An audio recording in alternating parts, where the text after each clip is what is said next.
আজকে 14ই নভেম্বর পণ্ডিত জওহরলাল নেহেরু নাম শুনেছ? জওহরলাল নেহেরু আজকে জন্মদিন।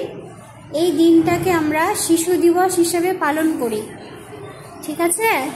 তোমরা ক্লাস 5-এ পড়ো, তোমরা প্রত্যেকেই শিশু, সেই জন্য তোমাদেরকে আজকে আমি উইশ করছি happy children's day to all of you.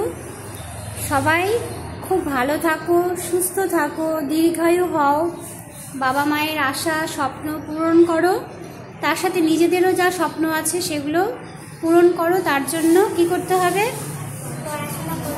Very good. কেমন পড়াশোনা করতে হবে? কোনো রকম খুব ভালো করে মনোযোগ দিয়ে পড়াশোনা করতে হবে। যেগুলো পড়াশোনা প্রতিদিন করব সেগুলো প্রতিদিন আবার লিখতে হবে, কারণ পড়ার সাথে লেখারও সম্পর্ক আছে। আমরা বলি না লেখাপড়া করতে হবে, কেন বলি? শুধু পড়ে গেলাম হয়ে গেল? পড়াটাকে যদি আমরা না লিখি তাহলে পড়াটা সম্পূর্ণ হয় কি? হয় না। সেজন্য পড়ার সাথে লেখাটাও করতে হবে, আর তার সাথে ভালো মানুষ হতে হবে। ভালো মানুষ কী করে হব? বাবা মায়ের কথা অবশ্যই শুনবো, বাবা মা যা বলবে সেটা শুনবো, সবাইকে ভালো রাখবো, সবাইকে হেল্প করব। কেউ বিপদে পড়লে তার পাশে সবসময় আগে গিয়ে দাঁড়াবো, চেষ্টা করব তার বিপদ থেকে রক্ষা করার জন্য। যতটুকু আমাদের সামর্থ্যের মধ্যে থাকবে সেটা আমরা করার চেষ্টা করব, ঠিক আছে? আর কখনোই কারোর দুঃখ যন্ত্রণা দেখে হাসবো না। হাসবো কি? তাহলে সেটা মনুষ্যত্বের পরিচয় হয় না। তো সবাই আমরা আজকে কি শিখলাম?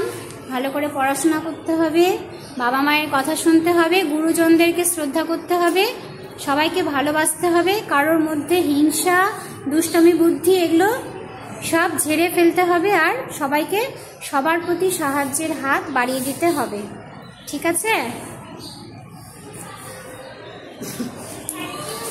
বুঝতে পেরেছো কি বললাম? আচ্ছা, তোমরা কিছু বলতে চাও? কেউ কিছু বলতে চাও?